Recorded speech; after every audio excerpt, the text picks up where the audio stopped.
Welcome to another episode of Let's Talk About Clutter. I'm your host, Margo Staten, a professional organizer specializing in toxic clutter.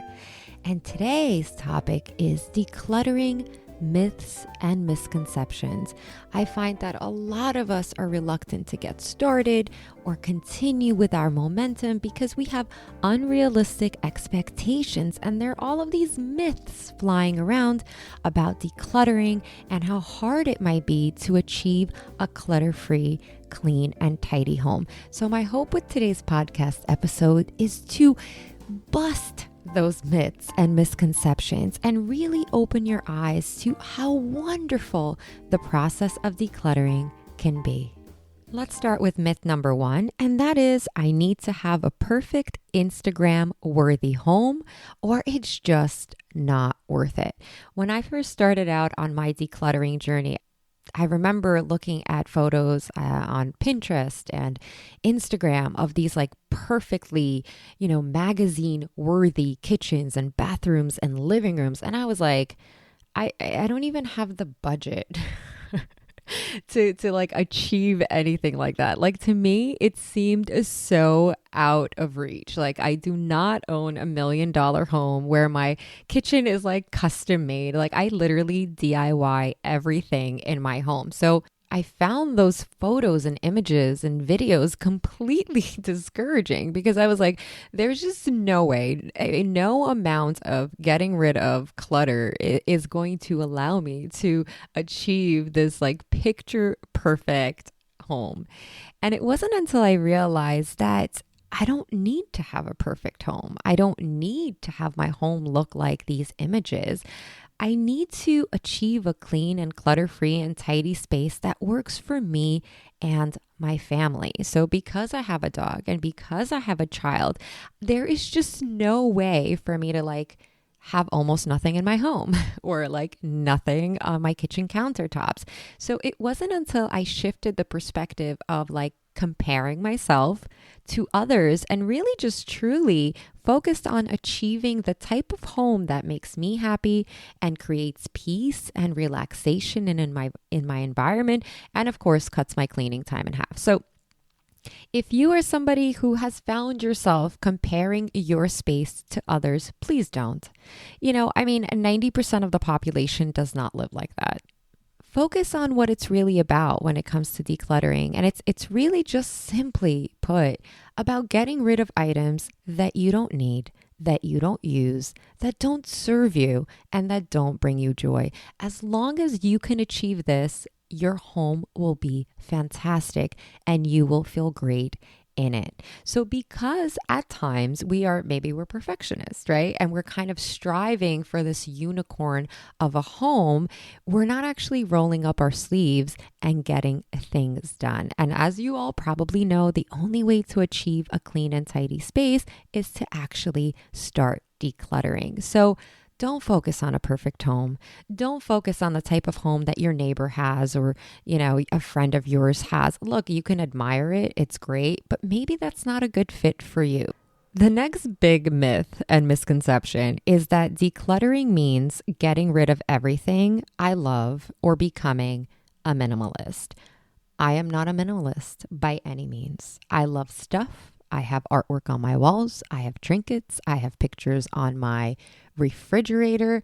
I am not a minimalist. The only area of my space that I am a minimalist is in my wardrobe. And it's because I have a pet peeve with too many options because I then feel like I'm wasting time choosing what to wear every single day. And honestly, I feel like, and this is my own personal opinion, I feel like my time is better spent somewhere else. So many years ago, I started practicing capsule wardrobing, and I literally own like barely any clothing, which is kind of ironic because I'm a content creator and a YouTuber, and I pretty much rock the same things over and over again. And I don't care. I am a jeans and t-shirt kind of gal. So that's what worked for me. But anyways, that was a little detour. In my home, however, I am not a minimalist. So decluttering is incredibly subjective. Clutter-free, rather, is incredibly subjective. And you do not, if you want to, you can, by the way, okay? But you do not have to literally get rid of everything and just like leave a couch and a TV in your living room, or just a bed and a nightstand in your bedroom, or like bare minimals in your kitchen. Like, you don't have to do that. You don't have to get rid of anything. And anyone who's telling you that you do, no, okay? Clutter-free is subjective. So you leave what you need, what you use, and what makes you happy. It's not just about practical items in your home. It's also about items in your home that make you happy. So if you have picture frames of your kids and your grandkids and your pets, then keep them. They are not clutter to you. It's obviously also about how we organize things. So the neater things look, the less cluttersome they appear. But decluttering doesn't require you to get rid of your cherished items. Decluttering is about letting go of things that no longer serve you. So self-select what you want to keep. And also, just something interesting to note is right now you might, let's say, get rid of 10% of your stuff, right? Especially if you're somebody who's just starting out on your decluttering journey, we tend to be in the beginning on one end of the extreme. So you're either incredibly cautious about what you're getting rid of, which means that you're second guessing the things that you put in donation or trash. By the way, totally normal. So don't get down on yourself for that. So you're either overly cautious or you're somebody who's atomic. And you literally are somebody that just like goes in and starts getting rid of everything. And chances are you've gotten rid of too much. And over decluttering is a thing. Funny story. I recently was transitioning from summer to fall clothing. So I was decluttering our entryway closet, as I do seasonally all the time. It's like a habit. And I accidentally decluttered my daughter's brand new fall shoes. I think what had happened was I put them in the wrong pile. And out they went. So things like that do happen. So decluttering is a journey. And the first time that you do it, if you're somebody who's overly cautious, you're going to do it again, a second time and a third and a fourth and a fifth. And what you'll notice is that as you're starting to really reap the benefits of a cleaner and tidier home, you're going to naturally want to get rid of more stuff. Decluttering is really something that happens in phases. So no, you do not have to get rid of everything, or like you don't do it at all. Next one is probably my favorite. And this myth makes my eye twitch a little bit. And it's the myth that I don't have time to declutter my home. Decluttering does not have to happen in marathons. So you do not have to declutter in 2-hour sittings, 3-hour sittings, or like even declutter every single day or every single week. Now, obviously, the more time you invest in decluttering your home, again, especially if you have a lot of clutter, the faster you're going to achieve a clutter-free, clean, and tidy home, right? But if you are using the excuse of I don't have time, we all have time. And decluttering you can do in 15 minutes a day. You can even go as far as setting a timer on your Alexa for 15 minutes, which, by the way, I highly recommend, especially if you're brand new to decluttering and you feel overwhelmed at like the thought of doing this. Start with working in sprints, not marathons. And what you could do in 15 minutes is a kitchen drawer. What you can do in 15 minutes is maybe a shelf in your closet. What you can do in 15 minutes is maybe, a sock drawer or a nightstand. There are plenty of spaces around your home that you can declutter in 15 minutes. And let me ask you, can you find 15 minutes in a day or every other day or even once a week? My guess is we all probably can. The other thing is you can declutter in something called the 60-second purge, especially if you have a lot of surface and visual clutter. So you find yourself having trinkets and such on surfaces, which are, by the way, magnetic for clutter. The less surfaces you have, the less clutter you have.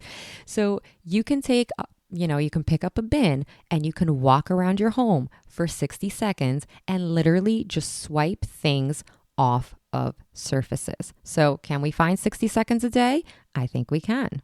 The other thing that we can do is we can declutter one item a day. And you might be saying, Margo, well, that's not that much. Well, it's 365 items in a year. And my question is, how much have you decluttered thus far? So one item a day is better than not decluttering anything.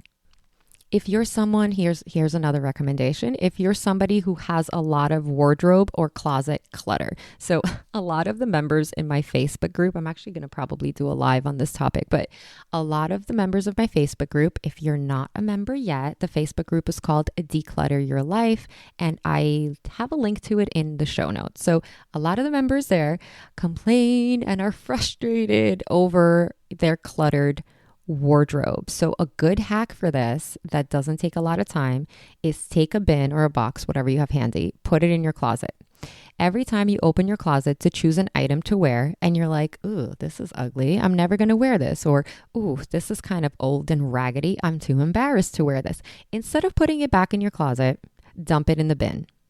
Keep doing it until that bin is full. Once that bin is full, go ahead and donate or toss the items. That requires almost no effort. Next misconception that's preventing us from building that momentum and achieving a clean and tidy space is the mindset of, I might need this someday, so I should keep it. The in case of emergency mindset, I think we have all been guilty of it, so have I.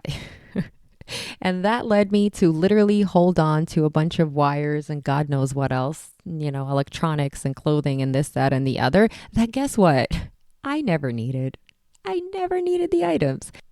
This is called a just-in-case fallacy. So we often feel that we have to keep these items out of fear, uncertainty, or a sense of security.